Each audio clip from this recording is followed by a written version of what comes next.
June 4న ఓట్ల లెక్కింపునకు రాష్ట్ర వ్యాప్తంగా అధికారులు విస్తృత ఏర్పాట్లు చేస్తున్నారు. హింసకు తావులేకుండా కౌంటింగ్ ప్రక్రియ పూర్తయ్యేలా పటిష్ట బందోబస్తు ఏర్పాటు చేసినట్లు వివరించారు. రాజకీయ పార్టీల నేతలు, కార్యకర్తలు పోలీసులకు సహకరించాలని, అల్లర్లు సృష్టించడానికి ప్రయత్నిస్తే కఠిన చర్యలు తప్పవని హెచ్చరించారు.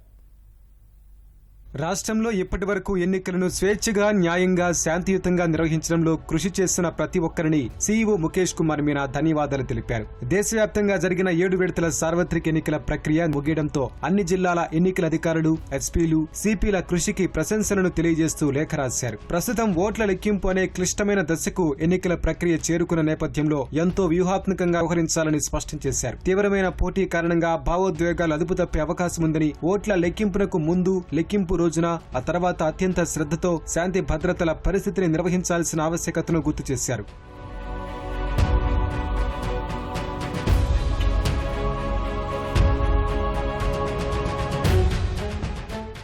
కృష్ణా జిల్లాలో కట్టుదిట్టమైన భద్రత మధ్య జూన్ 4న ఓట్ల లెక్కింపు నిర్వహించేందుకు అన్ని చర్యలు తీసుకున్నట్లు కలెక్టర్ డీకే బాలాజీ తెలిపారు. ఓట్ల లెక్కింపులో శాంతి భద్రతలకు భంగం కలిగించే వారిపై కఠిన చర్యలు తీసుకుంటామని జిల్లా ఎస్పీ అద్నాన్ నయీం అస్మీ హెచ్చరించారు. కౌంటింగ్ ముగిసే వరకు పోలీస్ శాఖ అన్ని విధాలుగా అప్రమత్తంగా ఉంటుందన్నారు. కౌంటింగ్ వేళ చీరాల, బాపట్ల, రేపల్లె, అద్దంకి ప్రాంతాలపై గట్టి నిఘా ఏర్పాటు చేసినట్లు బాపట్ల జిల్లా ఎస్పీ వకుల్ జిందాల్ తెలిపారు. పల్నాడు జిల్లాలో కౌంటింగ్ ప్రక్రియను సవాలుగా తీసుకున్నట్లు జిల్లా ఎస్పీ మల్లికా గార్గ్ చెప్పారు. కౌంటింగ్ రోజు ఒక్క కేసు నమోదైన రౌడీ షీట్ పెట్టడంలో కూడా వెనకాడబోమని హెచ్చరించారు.